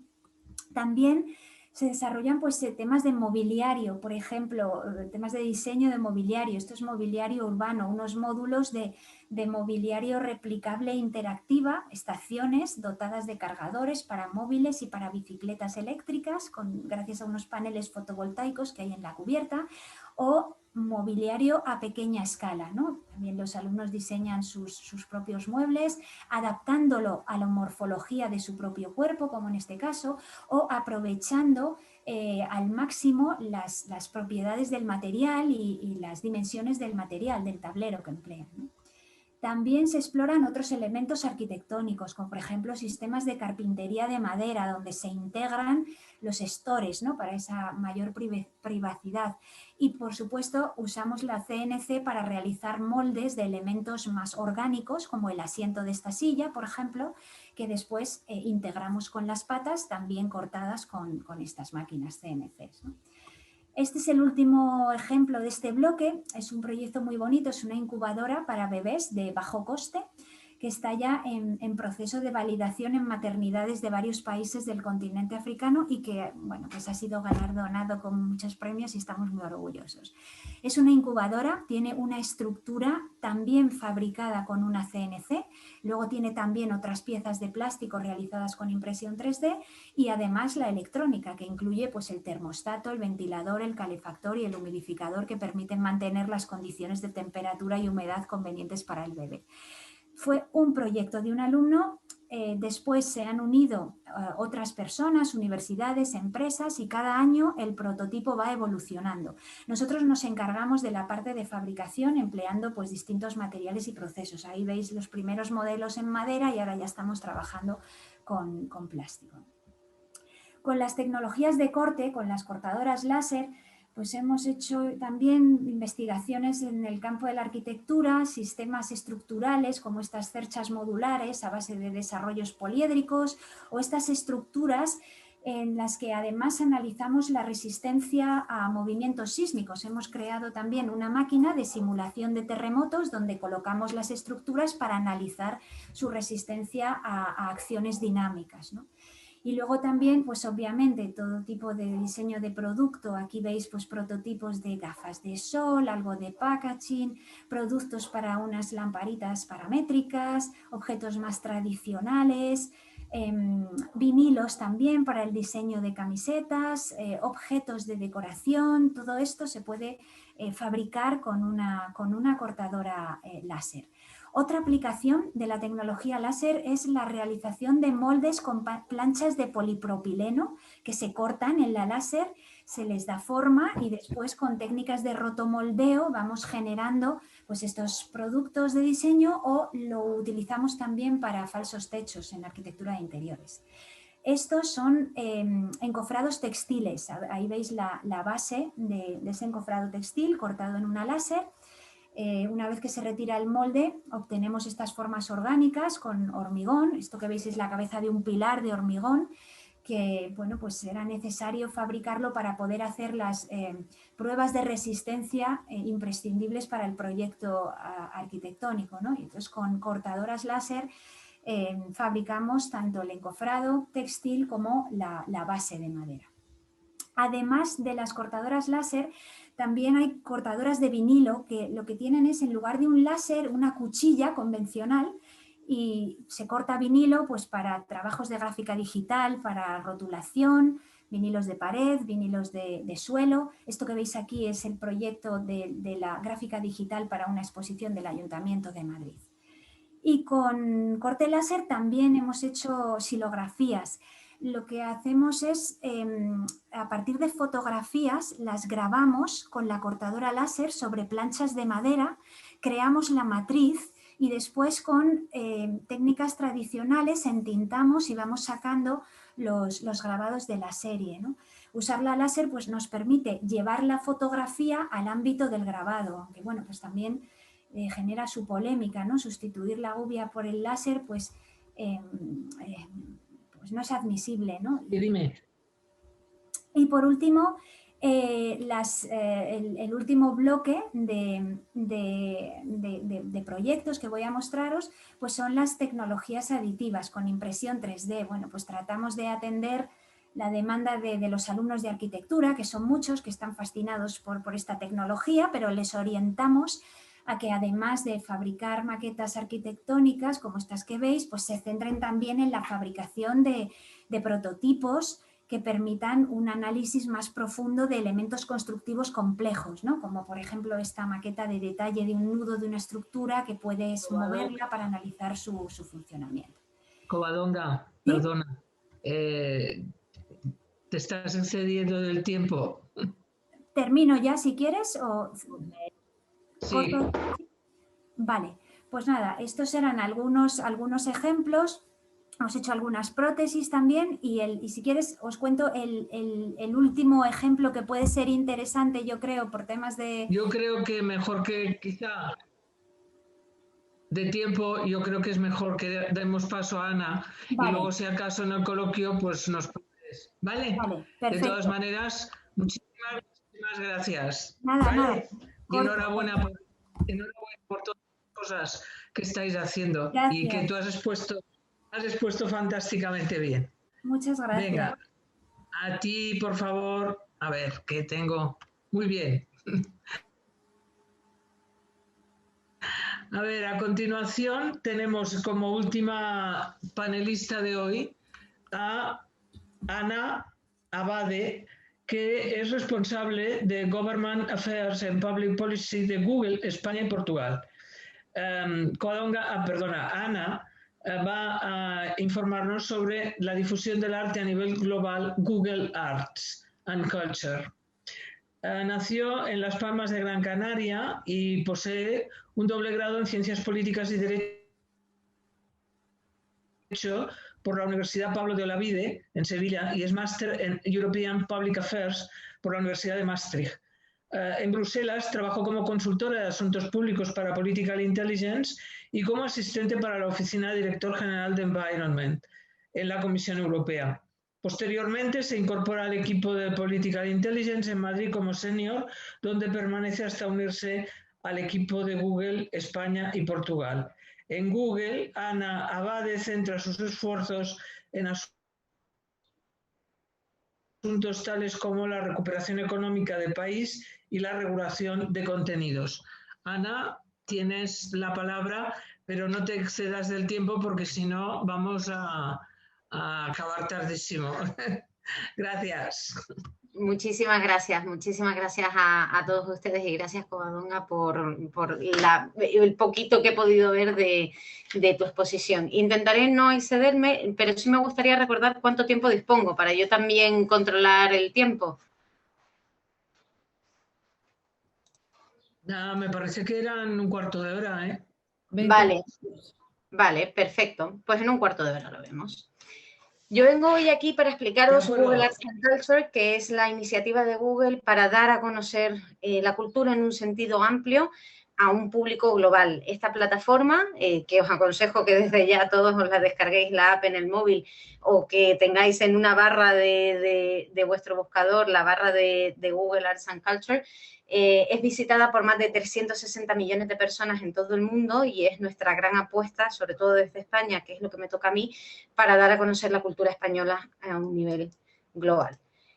Entonces, ¿qué es Google Arts and Culture? La tecnología que hace que la cultura sea accesible en cualquier lugar de manera gratuita. Y cultura lo entendemos en un sentido muy amplio, es artes, modas, historias, deportes, es artes escénicas, son ciencias naturales, es el porqué de las cosas, ¿no? O sea, queremos dar como toda la parte de qué hay detrás de las grandes invenciones del mundo, por ejemplo. Google Arts and Culture, en nuestra plataforma, aquí tenemos una colección sin precedentes que está comisariada por expertos. Tenemos más de 6 millones de elementos, más de 3.700 reportajes digitales. Tenemos diferentes socios en todo el mundo, son más de 1.800 entidades culturales. Yo diría que ya estaremos por 2.000 más o menos, de 84 países. En España, pues por ejemplo, tenemos al Museo Reina Sofía, al Museo Thyssen, a todos los museos estatales y a los museos regionales también. Y también es una plataforma para las instituciones culturales, para que ellas se den a conocer y para que ellas también suban aquellas exposiciones que tienen un carácter más transitorio, por así decirlo. Pues si hago una exposición de Fernando Magallanes, de cómo dio la primera vuelta al mundo y celebro su 5º centenario, pues lo ofrezco también al Ministerio de Cultura, que lo que ha hecho que toda esa labor ingente de comisariar esa exposición se quede de forma permanente en Internet para que todo el mundo pueda acceder a ella. ¿Cómo hacemos esto? Bien, pues en primer lugar, ayudando a digitalizar el patrimonio cultural. Tenemos 3 grandes cosas, solemos utilizar siempre estos 3 elementos. El primero es el Art Camera, que es una cámara especial que hemos diseñado para obras de arte que permite un zoom muy intenso, que se llama megapíxel, y gracias a esto pues podemos descubrir obras como nunca antes las habíamos visto, ¿no? Por ejemplo, yo que sé, un cuadro cubista de Juan Gris y podemos ver hasta el último detalle que a ojo humano pues no sería percibible en el Museo Reina Sofía. Después vamos con la tecnología de Google Maps, con la que utilizamos para hacer el trazado de las calles, y llegamos a los enclaves culturales y los digitalizamos. Por ejemplo, hemos digitalizado todo el Teatro Real, con lo cual si hay alguien que quiera visitar el Teatro Real y que no se puede desplazar ahí, o que eres un estudiante que quiere saber, pues oye, pues cómo es la ópera en España, pues puedes desplazarte, poner el muñequito de Google Maps ahí y ver por dentro cómo es. Y ver también la parte de atrás, que no es accesible al público, ¿no? Toda esa sala de máquinas, que es como una de las grandes joyas que tenemos en el Teatro Real. Y después tenemos un escáner muy especial que digitaliza documentos y lo hace especial porque no perjudica el documento. Entonces esto es sobre todo muy útil para todas aquellas personas que trabajan en archivos, con documentos muy sensibles, que bueno, que cualquier persona no podría ir a verlos porque no está disponible para el público, porque hay que entrar en una sala muy especial con unas condiciones de oxígeno específicas y tal, y nosotros lo digitalizamos para que puedan acceder a ellos en Internet.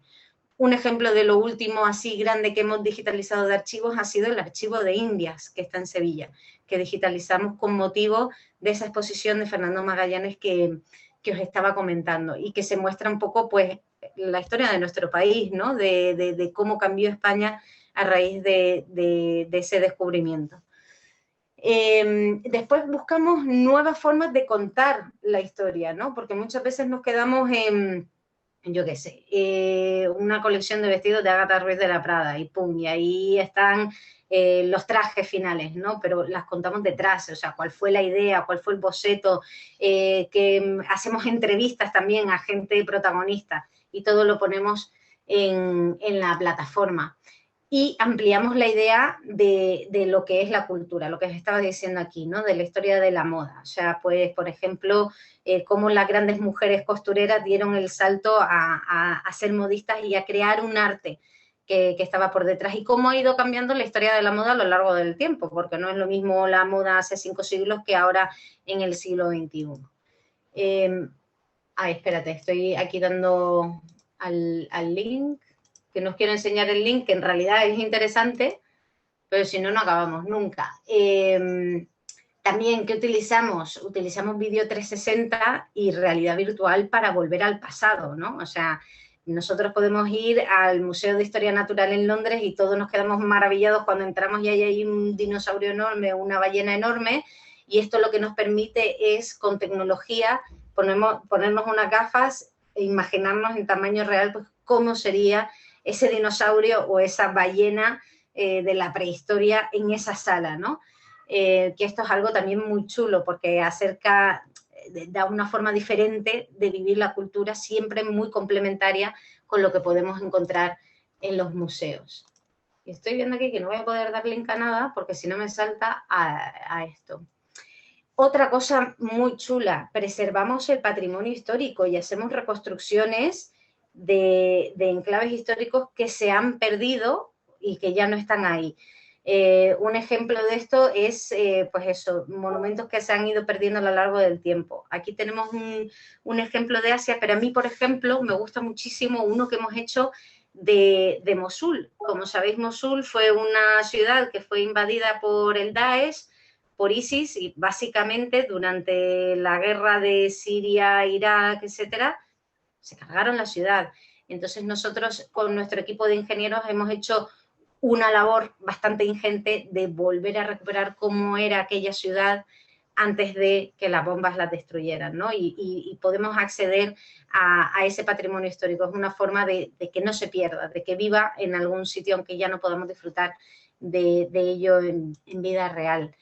Y después también una parte muy importante es que desarrollamos proyectos con un propósito, ¿no? Porque al final, bueno, el arte y la cultura es tan extenso y esta es una herramienta tan potente que hemos visto que es una muy buena herramienta para contar historias que están infrarrepresentadas. Por ejemplo, poco sabemos de artistas negros en general en Europa, pues a lo mejor para el mes de Black History Month hicimos una colección de todas las colecciones artísticas hechas por afroamericanos en Estados Unidos, pero afroeuropeos en Europa, para poner en valor eso, ¿no? Porque no hay ningún sitio donde yo pueda ver, pues eso, pues arte hecho por personas racializadas.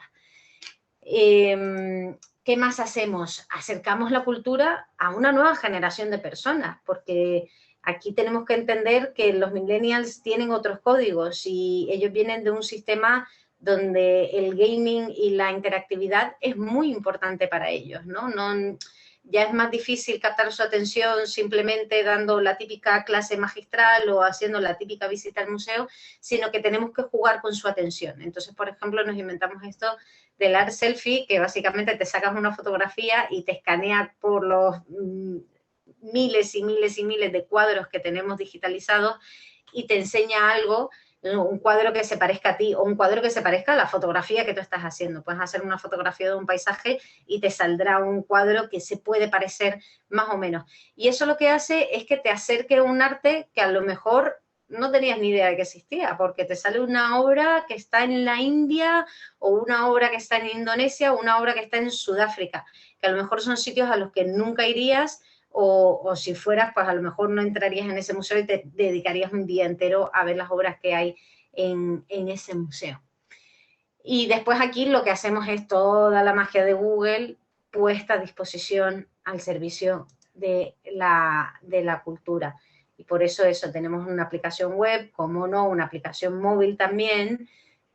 Tenemos el propio contenido de Google Arts and Culture que se integra en la web, es decir, si yo estoy buscando, pues, no sé, cualquier cosa, Van Gogh, por ejemplo, en la propia barra de search te van a aparecer las obras más características de Van Gogh, por ejemplo, del Rijksmuseum, y vas a poder acceder directamente sin tener que tener la app en el móvil, porque también queremos acceder a ese público que no necesariamente, pues sea un consumidor habitual de cultura. Y después, por supuesto, acercar todo nuestro contenido a creadores de YouTube. Creo que más adelante explico mejor todo esto de YouTube, así que no me voy a adelantar mucho. Y que aportamos también, aparte de toda la tecnología de Google, aportamos innovación, apostamos por los innovadores, por los creadores, por aquellos que hacen que el arte sea arte y que la cultura sea cultura. Tenemos un laboratorio en París, donde están ingenieros y artistas trabajando juntos sobre dónde está la intersección de la cultura, el arte y la tecnología, para pensar en nuevos productos, por ejemplo, que lanzar. Tenemos artistas en residencia que están trabajando con la tecnología para hacer arte con tecnología. Por ejemplo, hay una cosa muy chula, a lo mejor lo habéis visto en algún vídeo o lo habéis probado, que es ponerte una gafas de realidad virtual y después tienes como un pincel y estás solo en una habitación como de unos 15 metros cuadrados y puedes empezar a hacer graffiti en el aire o puedes empezar a hacer una obra de arte sin un lienzo, sino todo en realidad 3D y virtual. Después creamos pop-ups específicos en aquellos sitios donde nos lo demanden. Por ejemplo, en París se hizo en el Louvre una experiencia muy chula que pusimos una pizarra interactiva donde todo el mundo podía dibujar cualquier cosa, una flor, un jarrón, un sol, lo que sea, un perro, un gato. Ana, y pues, sí, perdón. ¿Sí? Si puedes ir pensando en acabar, si no, no Perfecto. tenemos posibilidad de coloquio. Perfecto, pues ya termino. En España simplemente deciros eso, toda la cantidad de cosas que tenemos, y yo creo que ya en realidad podemos terminar aquí y empezar el coloquio. Muchísimas gracias, Ana. Nada. Muchas gracias a todos. A ver, ¿dónde tengo? En el chat aparecerá. No sé cómo dejar de compartir. Candela, no tengo acceso al chat. O yo no sé. No ha llegado nada. ¿Perdona? Voy. No, es que no han enviado ninguna pregunta. ¿No han enviado ninguna pregunta? Bueno, pues si queréis, Si puede. empiezo yo a hacer una pregunta. Que va dirigida precisamente a Carlos Bayot y a Ana Abade. ¿Vosotros colaboráis entre vosotros? Carlos Bayot tiene el esto cerrado. Sí. Carlos tiene... Vale. Ana Abade, Carlos Bayot, ¿vosotros colaboráis entre vosotros? Entre nuestras organizaciones estamos colaborando en este momento. Yo no he tenido el placer de conocer a Ana personalmente, pero sé que gente de mi equipo sí que está trabajando con Google Arts and Culture directamente con el director Sean Connor, supongo que desde la sede en París, para diferentes desarrollos precisamente en torno a la posibilidad de mostrar en un entorno virtual la información en alto detalle de superficie, de relieve, etcétera, que nosotros podemos capturar con nuestros escáneres. Son trabajos en desarrollo y bueno, esperamos poder dar noticias dentro de poco. ¿Y tú, Ana, tienes algo? ¿Perdona? ¿Perdona, Carlos? No, he dicho que dentro de poco podremos publicar noticias sobre estas colaboraciones. Vale. Muchas gracias, muchas gracias. No sé, entre vosotros os podéis preguntar alguna cosa, si queréis. Covadonga, Ana, Carlos. que, por ejemplo, ¿qué opináis de las palabras de la directora general?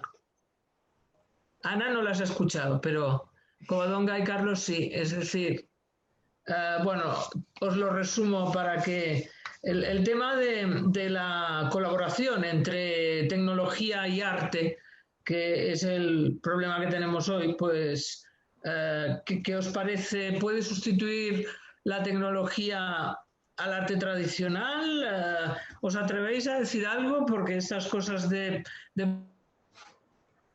Sí, predecir el futuro siempre son muy complicadas. yo quería apuntar, Sí, Carlos, por no sé qué favor. pensarán Ana y Covadonga, con esta situación de pandemia en la que nos encontramos, ¿no? Que la gente ha tenido que readaptarse a un modo de consumo cultural y artístico muy diferente.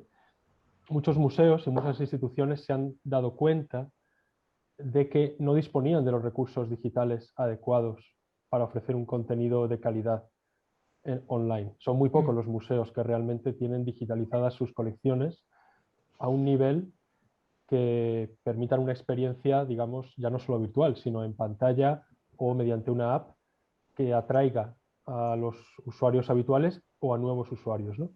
Entonces, lo que sí que estamos percibiendo, al menos desde nuestro trabajo en la Fundación, es que muchos museos sí que están queriendo ahora ponerse las pilas en cuanto a digitalizar sus colecciones a un nivel con el que saben que no contaban, ¿no?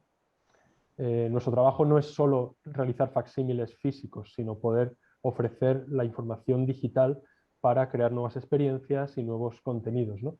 Entonces, en ese sentido, es algo que sí que nos estamos dando cuenta que si algo bueno puede traer toda esta situación es esta actualización en cuanto al contenido digital aplicado al arte. Yo, en ese sentido, cada vez que me preguntan, porque es una pregunta bastante frecuente de si se puede sustituir al arte tradicional y demás, yo siempre respondo que no. Yo creo que esto es una nueva forma de divulgación y una nueva forma de llegar a gente, pero nunca es sustitutivo, sino que puede ser complementario. Yo creo que a lo mejor a la gente que estaba dedicada a la música en vivo, cuando salió la forma de reproducir música y poder escucharla en otro sitio donde no fuera un concierto en vivo, le habrá parecido que eso era el fin de los conciertos, ¿no? Pero nada más lejos, sino que ha hecho que los conciertos incluso sean más especiales. Lo mismo pasa con las artes escénicas. Aparecieron las películas y no por ello el teatro en vivo y en directo dejó de existir. Y yo creo que o sea, los museos no van a dejar de existir porque existe una plataforma online que los digitalice.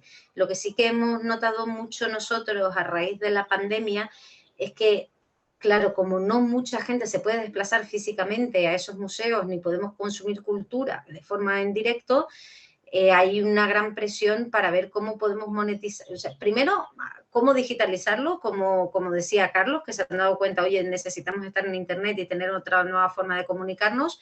Y después, cómo esto lo podemos monetizar, cómo podemos ofrecer una experiencia por la que un usuario estuviera dispuesto a pagar por ello, ¿no? Y ahí en Google estamos intentando colaborar con instituciones culturales para ver cómo lo podemos hacer. Google Arts and Culture es gratis y siempre va a seguir siendo gratuita, pero sí estamos intentando que sea una herramienta de marketing poderosa para esos museos que puedan poner parte de su cartera o que puedan poner cosas interactivas y que con ello llamen la atención y que cuando alguien esté pasando pues por Sevilla, pues se animen a ir al Museo de Historia Popular de Andalucía y visitarlo, ¿no?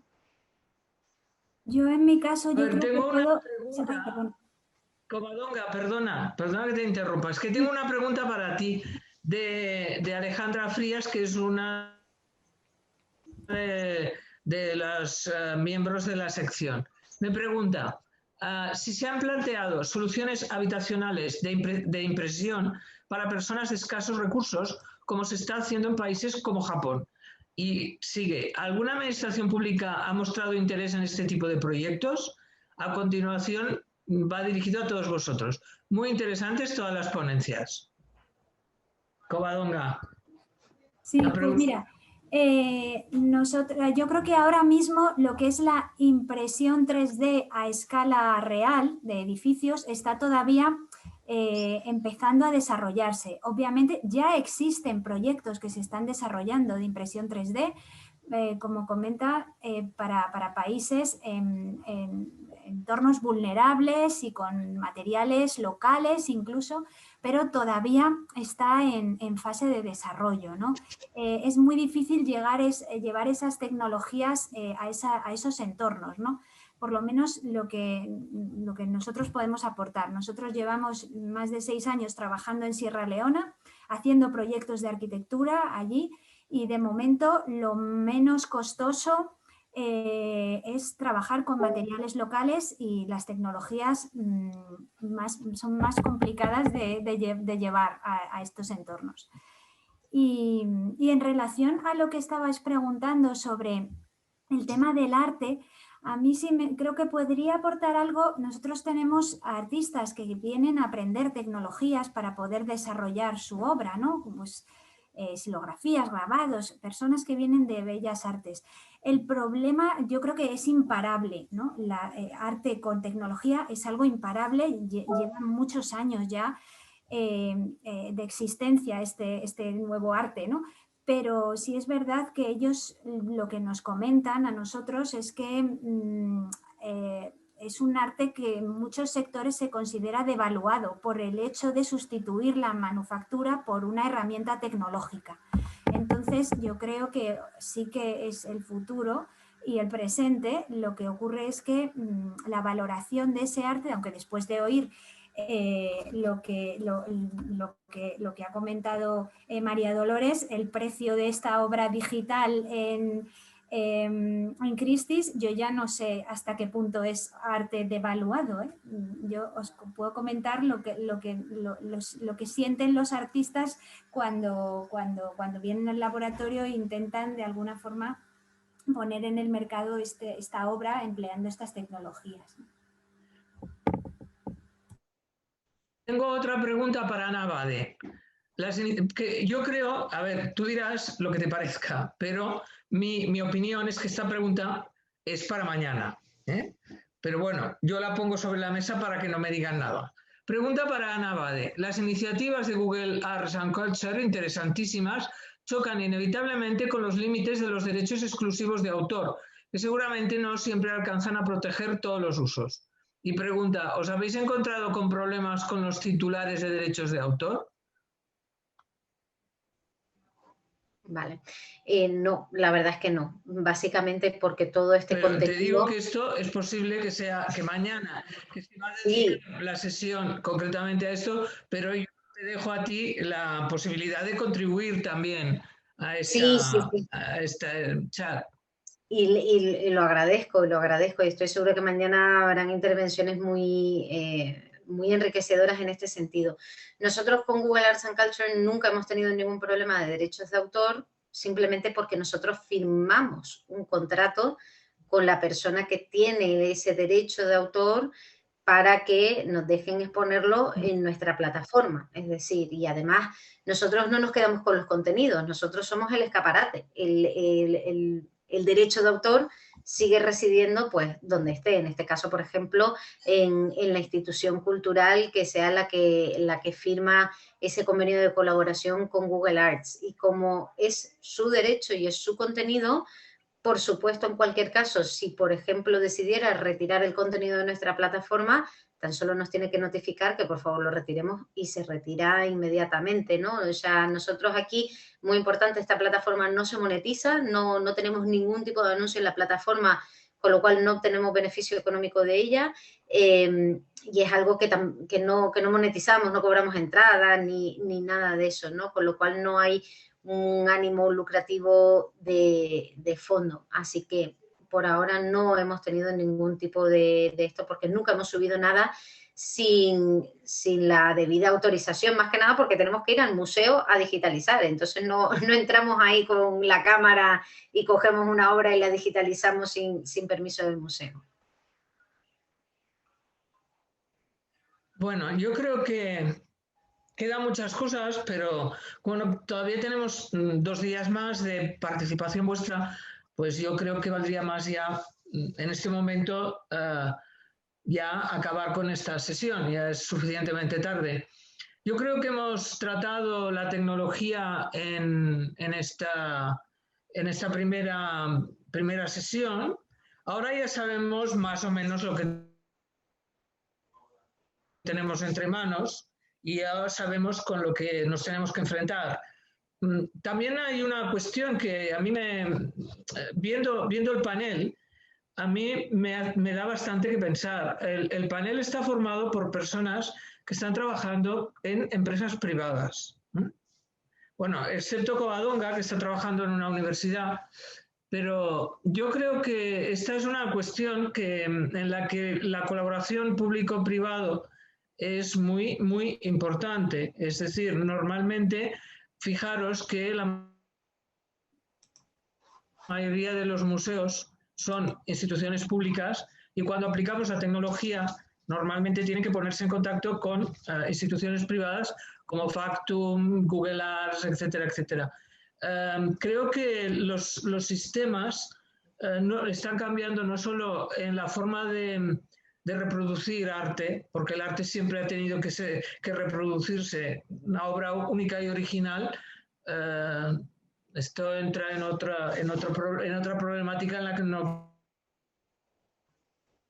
quiero entrar, pero que en este momento, vuelvo a repetir, todos los proyectos, si no cuentan con esta colaboración, son proyectos que a mi modo de ver son proyectos fallidos, ¿eh? O sea que esto lo vamos a tener presente en la mesa para los próximos días.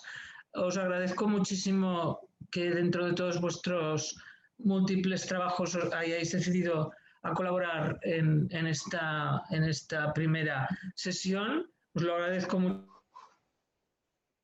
de verdad. Yo he aprendido mucho y espero seguir aprendiendo en los próximos días. Y estáis invitados también para participar en las otras dos sesiones, aunque verdaderamente pues ya no tengáis que colaborar activamente, ¿eh? Entonces será mejor para vosotros que solo lo miraréis los toros desde la barrera. A mí me tocará todavía ser más protagonista. Venga, muchísimas gracias y si tenéis alguna cosa que preguntar antes de cerrar, ya os dejo, si no, pues... Nada, muchas gracias ¿no y gracias a Candela y gracias a todos por la organización. Gracias a todos y enhorabuena por los proyectos que habéis mostrado que son impresionantes. Muchísimas gracias. Hasta mañana. Venga, que mañana, muy buena tarde. Que hoy. Venga, muchísimas gracias. Gracias a todos.